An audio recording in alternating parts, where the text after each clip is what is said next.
Assalamualaikum warahmatullahi wabarakatuh. Oke, untuk hari ini kita belajar mengenai pola bilangan ya. Nah, di sini ada peta konsep pola bilangan. Ya, jadi pola bilangan ini terbagi menjadi dua, yaitu pola bilangan dan pola konfigurasi. Nah, pola bilangan dibagi lagi menjadi tiga, yaitu pola bilangan sederhana, barisan dan deret bilangan, pemecahan masalah barisan dan deret.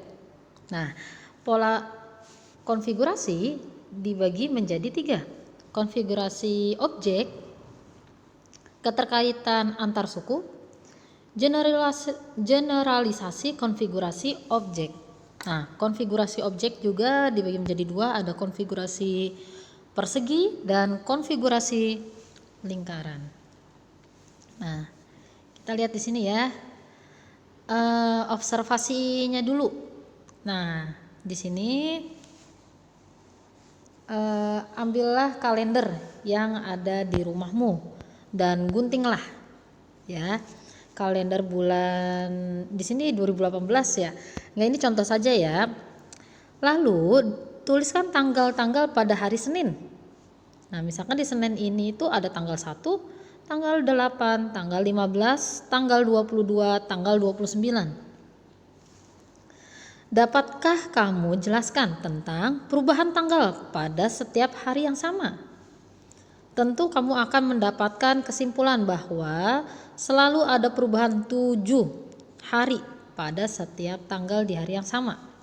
Nah, jadi pada hari Senin ini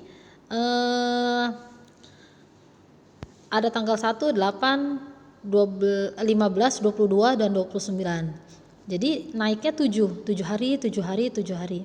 Ya, karena dalam satu minggu itu ada 7 hari, jadinya naiknya 7 hari.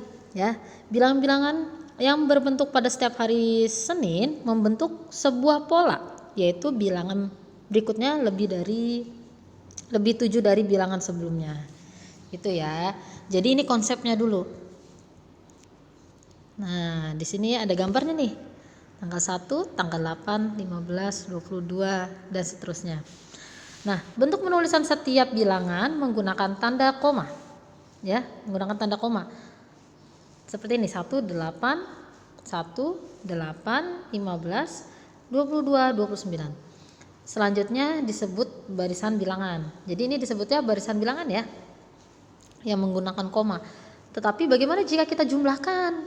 Ketika kita jumlahkan, misalkan ini hari Selasa nih, ya, 2, 9, 16, 23, kita jumlahkan itu tulisannya tambah, ya. Bentuk penulisan setiap bilangan menggunakan tanda tambah seperti di atas, ya, menggunakan ini nih. Nah, ini disebutnya deret bilangan. Jadi kalau barisan bilangan itu menggunakan koma, kalau deret bilangan itu menggunakan tambah, ya. Selanjutnya, nah, mengenal pola barisan bilangan sederhana. Jadi pengertian bilangan urutan dan bilangan cacahan. Nah, kita harus tahu dulu bilangan asli itu ya. Nah, bilangan urutan yang dimulai dari 1, 2, 3, 4 dan seterusnya selanjutnya disebut bilangan asli, yang dalam bahasa Inggris disebut natural numbers.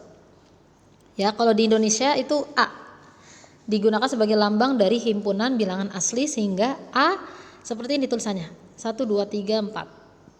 Ya. Lalu sementara di negara-negara yang menggunakan bahasa Inggris sebagai bahasa pengantar, N digunakan sebagai lambang untuk himpunan bilangan asli, karena yang dimaksud adalah the set of natural number.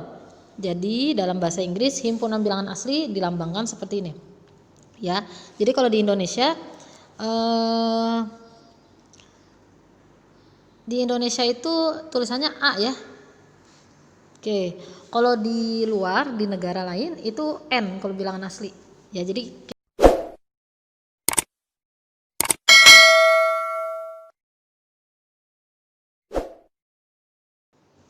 Nah, sekarang bilangan caca ya. Dalam matematika tidak punya ya. Berarti menunjukkan pada himpunan atau kumpulan benda yang tidak memiliki anggota. Himpunan yang tidak memiliki anggota untuk selanjutnya disebut himpunan kosong, dan banyaknya anggota himpunan kosong adalah 0 dan ditulis dengan lambang 0. Selanjutnya, keberadaan objek dalam suatu kumpulan benda hanya mungkin ada jika kumpulan itu ada isinya atau tidak ada. Jika kumpulan itu tidak ada isinya, bilangan 1, 2, 3, 4 dan seterusnya menyatakan banyaknya anggota untuk kumpulan yang isinya dan 0 untuk kumpulan yang tak ada isinya. Ya. Oleh karena itu, untuk bilangan caca adalah seperti ini. Ya, 0, 1, 2, 3, 4 dan seterusnya. Itu. Nah, sementara itu di negara-negara yang menggunakan bahasa Inggris sebagai pengantar, C atau W digunakan sebagai lambang untuk himpunan bilangan caca. Dikenal dengan istilah cardinal numbers. Ya, jadi kalau di negara lain juga ada C, ada W, ya. Gitu. Selanjutnya. Nah, ini mengenal pola barisan bilangan sederhana, ya. Jadi barisan bilangan yang pertama itu kita belajar pengertian pola dan barisan bilangan.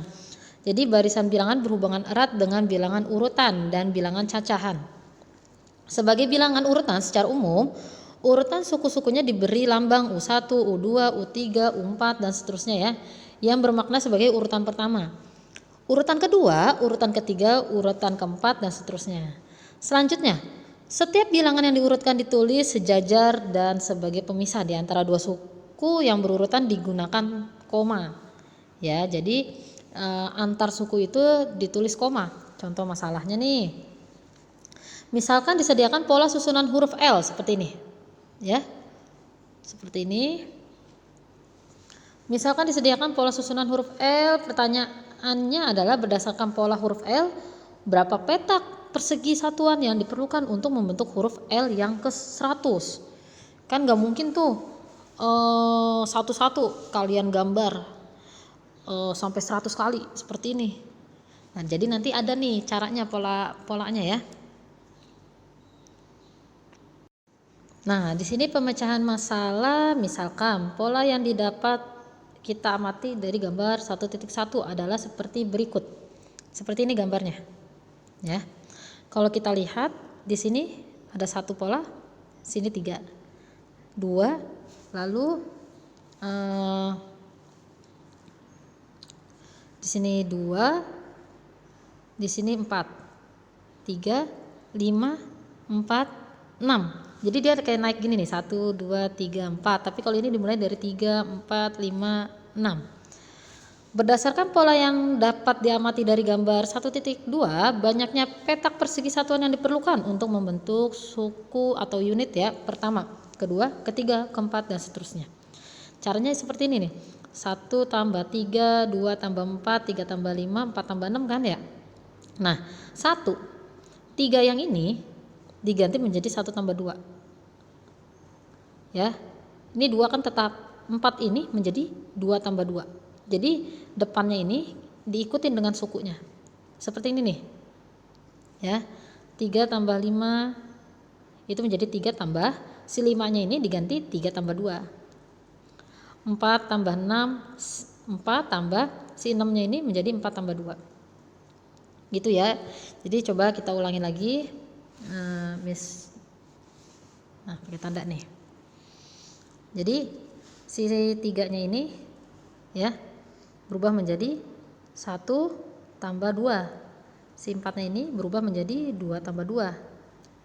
Si 5-nya ini berubah menjadi 3 tambah 2. Dan si 6-nya ini berubah menjadi 4 tambah 2. Itu. Nah, kalau kita lihat, dengan melihat pola di atas, UN itu kita bisa menentukan rumus nih. Seperti ini. N tambah 2. Jadi setiap kurungnya itu bertambah 2. Ya. Bertambah 2. Ya, jadi atau kita sebut 2n tambah 2 karena n-nya kan ada 2 nih. Si n-nya. Ya. Kan n-nya ada 2. Yang ini jadi 2n. Ya. Jadi bisa juga 2n tambah 1 boleh. Ya, atau seperti ini juga boleh langsung. Ya. Nah, di sini tidak usah ya, yang ini abaikan saja ya. Ya, diabaikan saja. Oke, kita lihat.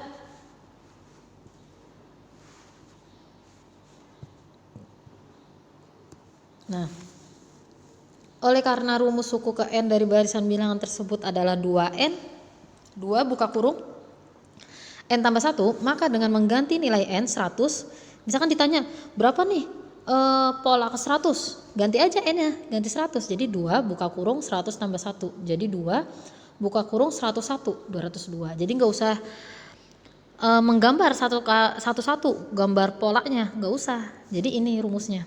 Jadi kita membuat rumus sendiri. Wah, hebat ya. Gitu.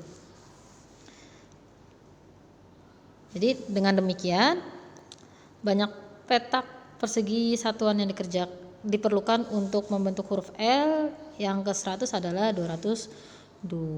Begitu ya. Ini seperti ini nih. Ini contoh rumus yang tadi ya. Oke.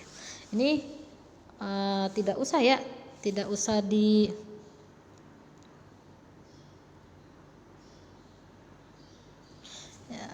ini tidak usah ya, yang ini ya tidak usah dikerjakan. Oke, cukup sekian ya materi hari ini. Jadi kita tahu nih pola itu seperti apa bedanya barisan dengan deret gitu ya. Jadi semangat belajar dan terus berlatih, jaga kesehatan. Oke. Assalamualaikum warahmatullahi wabarakatuh.